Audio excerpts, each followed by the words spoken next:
This is Health Yeah, your weekly update on what's going on in the health, wellness, and medical world with Monica Robbins. Spring has sprung, and right around the corner is misery for many, spring allergies. Today, we tackle everything to do with seasonal allergies, from what over-the-counter meds work to when you should start taking them. Spoiler alert, the answer is now. To the big reason behind why your allergies seem to be getting worse every year, and the nasty bugs and bacteria in your home right now that could be aggravating your symptoms. Don't say we didn't warn you, they're gross. But we have our best prescription for life when it comes to dealing with allergy season straight ahead.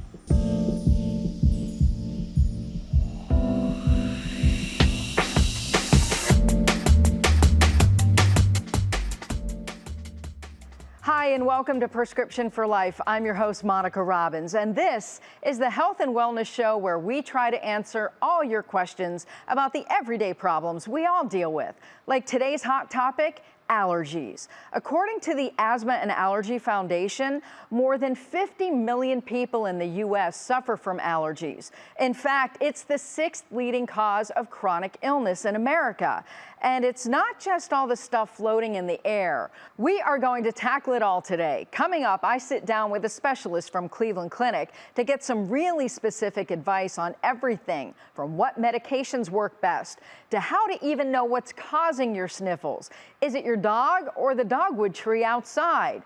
But first, let's get an overview of the problem and some simple solutions from reporter Trisha Hendricks at our Scottsdale Station 12 News. Springtime is just around the corner, and you know what that means. Those ornery allergies will be back. Sneezing, coughing. Dr. Kiranjeet Khalsa with Premier Allergy, Asthma, and Immunology in Scottsdale says if you suffer from allergies, you're far from alone. Over 50 million people in the U.S. suffer with springtime allergies. In fact, new CDC data shows nearly a third of Americans have at least one allergy, according to this year's National Health Interview Survey. It says 26% of adults had a seasonal allergy, about 7% had eczema, and about 6% had a food allergy in 2021. The best way to do this is to monitor your symptoms. But Dr. Khalsa says you can limit the seasonal allergy symptoms before they even start. Start taking it before your symptoms hit. First, you'll want to pick up some antihistamines in a pill or nasal spray form. A neti pot can help some people, but you have to use distilled or sterile water. You can run into some real problems if the water isn't distilled or sterile. It allows you to flush out your sinuses, and doing so can decrease inflammation. If you don't get any relief, she says you can add a steroid nasal spray. Some of them are available over the counter. If you have any questions about what kind, give your doctor a call. It allows you to breathe better. And even though we've had some great weather days for cracking the windows open, she says it's best to keep the outside air out of your home in the spring and keep your car windows rolled up so you're not exposing yourself to pollen. If you are outside at a baseball game or just lounging outside, come back in and just rinse yourself off. Dr. Khalsa says if you follow these steps, you should be able to minimize those symptoms and make it a better season overall. You can feel better. In Scottsdale, Trisha Hendricks, 12 News. So those are the basics, but for the deeper dive, I sat down with an expert to answer all of your questions. Take a look. We are joined now by Dr. Sandra Hong, who is the chair of the Cleveland Clinic Allergy Department. So glad you're here. Thank you. Thank you for having me this morning. All right. Is it too early to talk about allergies right now? It is never too early to talk about allergies, Monica. This is exactly the time I tell our patients to start thinking about their allergist. I say Valentine's Day is about the right time to think about us because we're right around the corner from spring allergies popping up. And that's when we start to get all of those symptoms that make everyone so miserable. You know, all of the itching, the sneezing, the drippy nose, the drippy eyes. And sometimes people can start having coughing and wheezing and shortness of breath at this time of the year too. Oh, and they may not understand why. Has the weather played a part? Because I saw my daffodils are already starting to come up. That's exactly it. So we do think that pollen and the weather are going to be a bigger deal as time goes on. So kind of the global warming will actually cause longer pollen seasons and actually maybe even more pollen. So people with allergies may end up getting more symptoms for longer. And so they might be more miserable. So I know there are, the spring allergies everybody talks about, but there are more than just those out. Kind of give me the laundry list of how many different allergens are there. Oh my gosh. So there are year-round allergies and then there's seasonal allergies. So when we're talking about the year-round allergies, we're talking about dust mites, we're talking about molds, and then we're talking about our furry animals. Cockroaches can also be in that mix, mice, any of those types of things. And then seasonally, what we're talking about are things like tree season, and I usually describe it to my patients as the springtime. So right when it starts to warm up, right around now, until when the kids go out for summer break. So about Memorial Day to Labor Day is my summer grass season. And then from Labor Day to the first good snowfall is actually the weed season. And so it just kind of goes around the year, and then we'll have peaks and valleys throughout all of those seasons. We never get a break, is what you're saying. Never get a break. So how does someone know if they're dealing with allergies if they've never had that issue before? Because can you develop them? Absolutely. So you can develop them, but a lot of times people will actually have them kind of when they're younger. And what's interesting to me is very frequently, a lot of people don't really recognize that that's what they have because this is just what they've been living with all their lives. And very frequently they have family members that also have allergies. So very frequently when you have year-round allergies, you'll actually kind of wake up in the morning stuffy and congested. You might be someone who gets more sinus infections, more bronchitis, more coughing fits. You're kind of sicker than your friends are.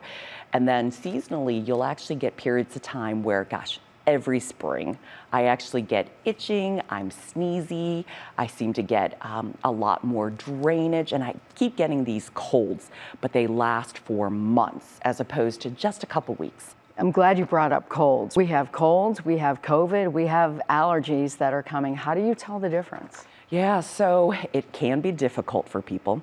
One, it will last longer. So this will be something that recurs every single year. So every spring, I kind of get this. There'll be a lot more sneezing and itching. So itchy eyes, itchy nose, kind of sometimes people have that back of their mouths being itchy and their ears will be itchy. So that'll be a trigger for me to think, yes, that might be a little bit more. You really won't have the fevers. So there won't be the high temperatures people get. You really don't get the aches and the pains that you can kind of see with COVID. And then again, it won't last long. What about postnasal drip? Yes. So postnasal drip is just a lot of that mucus kind of rolling down the back of your throat. So with most people, what the symptom is a lot of clearing of their throat. So just kind of constantly clearing the throat when they're talking, when they're interacting, just clearing their throat a lot. And it's basically just all that drainage, and we're creating lots of mucus, and it's just draining down the back of our throats. All right, prevention. What do we need to be doing now to deal with both seasonal and those indoor allergies? Yeah, so there are so many different things. I actually tell my patients, like, it's threefold. One is avoidance. 2 are medications, and 3 are things like allergy shots or something called sublingual immunotherapy. So avoidance. So year-round things, I think pets are really important in this kind of arena. So even if you're not allergic to your pet, the problem is that if you have your pets and they're outdoor animals, if they come in and you sleep with them, they're basically bringing in the pollen from outside. So you're sleeping with that tree that they've been outside going to the bathroom during the springtime. So you can have all of that you're in contact with, but in addition to it, if you're allergic to the dog, then that actually adds more to your symptoms. So typically I'd say try to keep the pets outside of your bedroom at least. I would say that lots of weekly washing of your dogs, and cats, if you can, lots of vacuuming of the rooms. If you've got dust mite allergies, dust mite covers around all of the pillows and the mattress. And then seasonally, I very frequently will ask for people to make sure that they try to use air conditioning, keep the windows closed if they can, take a shower before climbing into bed at nighttime, and don't dry any clothing outside because they'll just bring it in. Yeah, that's a great point. I have every allergy under the sun, and I always wipe my face before going to bed, and you can feel like the pollen is on your face. Absolutely, and if you come in being miserable from being outdoors, exactly, you've been gardening, you had a day outside, your eyes are itchy, I would absolutely say to do that. Come on in, take a shower, definitely take a shower before climbing into bed at night, and change your clothes so you're not just going to bed with all of that. There are a zillion allergy medications out there. Absolutely. So what should people choose? Should you try one, test them out, or how does one decide? Because now they're over the counter. Absolutely. So how does one decide which would be best for them? Yeah, so I think it makes it so much easier for patients having them over the counter because they can try. We typically consider the nasal steroids the #1 treatment for allergies. I would actually say they're very similar, in all honesty. So I would say one is very similar to another. You can use the antihistamine nose sprays and add them on if you're still having lots of symptoms. And then the over-the-counter antihistamines. I typically say they're pretty similar. Some can be a little bit more sedating and make you sleepy as opposed to the others. But those I would have you try one versus the other because some could be better for you than another brand. For those who have year-round allergies, can you take those medications every day, year-round? You can. I typically don't feel like you need the antihistamines year-round unless you're itching and sneezing. The antihistamines work great if those are your symptoms. So if you've got a lot of itch, like itchy eyes, itchy nose, itchy throat, and a lot of sneezing, those are fantastic. If it's more stuffiness and nasal congestion, the nasal steroids work a lot better for those symptoms. Can you build a tolerance to those medications though? I typically feel like you don't really build a tolerance. It's actually people go through phases. And so either there are more allergens out there, or you've come into contact with different things, or maybe you caught a virus. And so a lot of times people will change their medications because they're not working as well. But I think that sometimes it might be the pollens that are outdoors at that time. And if these aren't working for you, I would absolutely see an allergist because there are so many options for you at that point. Allergy shots can be extremely effective for people. 80% of people will say, gosh, I am so glad I did this because my life is so much different right now. And then the other thing that's interesting are sublingual immunotherapy. And that's actually where we have these tiny little kind of pills, wafers that we put under our tongue during certain times of the year for if you're grass allergic, if you're ragweed allergic specifically, or if you're dust mite allergic. And they're out there specifically for those 3 types of allergens out there, but they can be extremely successful and you could do those at home. So you don't even have to come into the allergist's office once a week. How do you find out though, if I call an allergist and I want to go in and get tested because I'm not exactly sure what I might be allergic? Give me the protocol. How does it work? Perfect. So I would actually say you would absolutely find an allergist and they would actually bring you in typically and have a conversation to find out, what's bringing you in. A lot of times people with allergies can have other things that are bothering them that people aren't even aware of. They can have eczema, which is really itchy skins, usually where we bend, like our knees and our elbows. They can also have asthma. So 40% of people can actually have coughing and wheezing and shortness of breath that they've never really put together, that it's actually, basically allergies that are spurring on difficulty breathing. And so this is where your allergist can help kind of tease out what's allergies, is it affecting you in other ways? And then at that point in time, they can do testing. And there's typically 2 different types of testing. One is actually by skin testing, and they'll basically do tiny little scratches on your skin, and they may follow up with tiny little shots. And the great thing about that is it's very, very good about picking up what you're allergic to, and you get the results immediately so that we can tell you, gosh, this is what you're allergic to, this is how I would take care of it. The other way is we can actually do blood work, and that'll take a little bit longer to come back, but absolutely a different way to actually get testing to find out if you're allergic. Can you cure allergies? So I would say that the way that we would come closest to curing allergies is actually like allergy shots or the sublingual.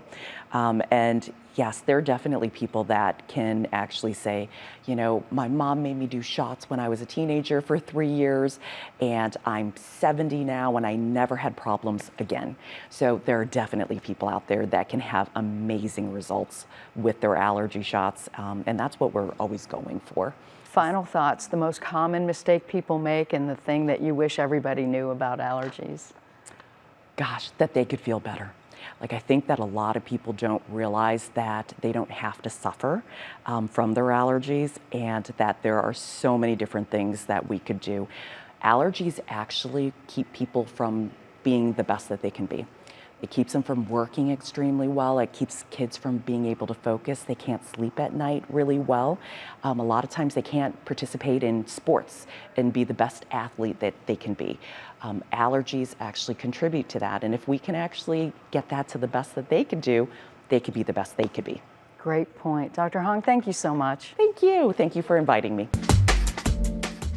Great information there from Dr. Hong. You heard her mention climate change and how it could be making allergy season longer and your allergies worse. We dug into that a bit more. Take a look.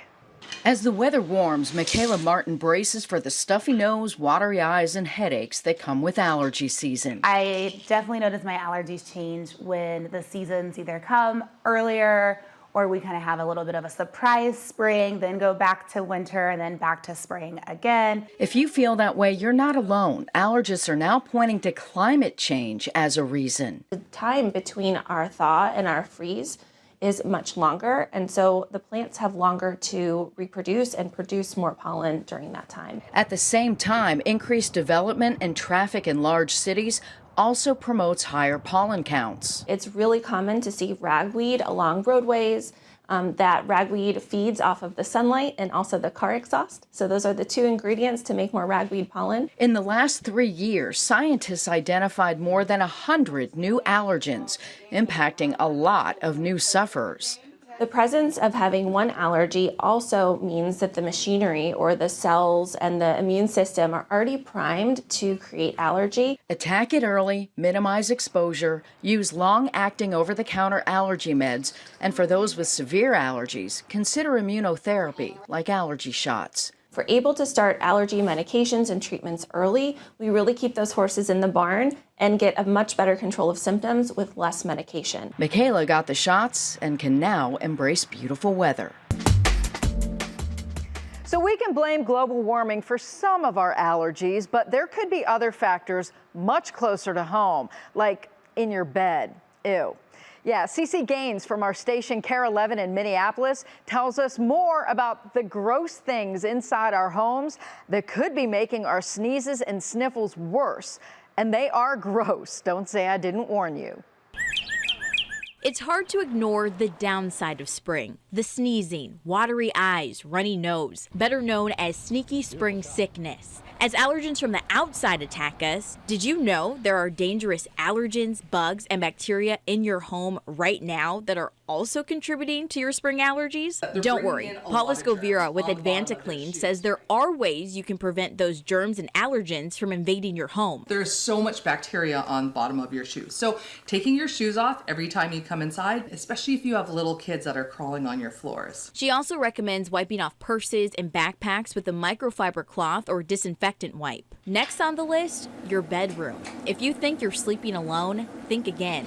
You share your bed with millions of dust mites that carry a lot of nasty allergens. So what can you do? When you get up in the morning, pull your sheets back and let your bed air out for about 20 to 30 minutes. It's also a good idea to wash your bed sheets in hot water and vacuum your bed every once in a while. And what about air quality? Your house has been closed up all winter and the same air has been circulating. Definitely change the air filter in your furnace and get your air ducts cleaned if it's been several years. Everything that is circulated by your HVAC system ends up being things that you breathe in your home. Lastly, turn down that temp. Keeping your home between 68 and 72 and keeping the relative humidity in your home down around 50. You don't want it getting any higher than that because again, it'll be a humid environment that mold and bacteria love to grow and it'll affect your breathing as well. Cece Gaines, KARE 11 News.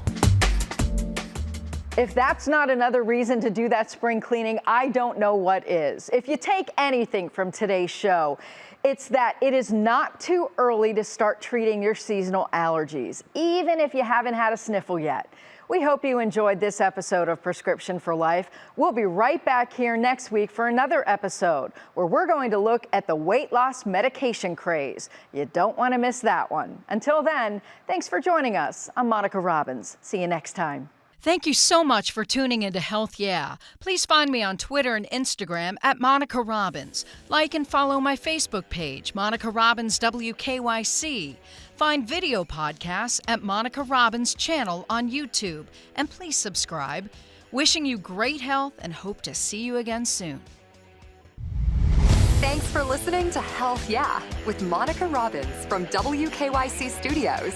Subscribe now so you never miss an update. And find more on everything you heard here on WKYC.com and on the WKYC app.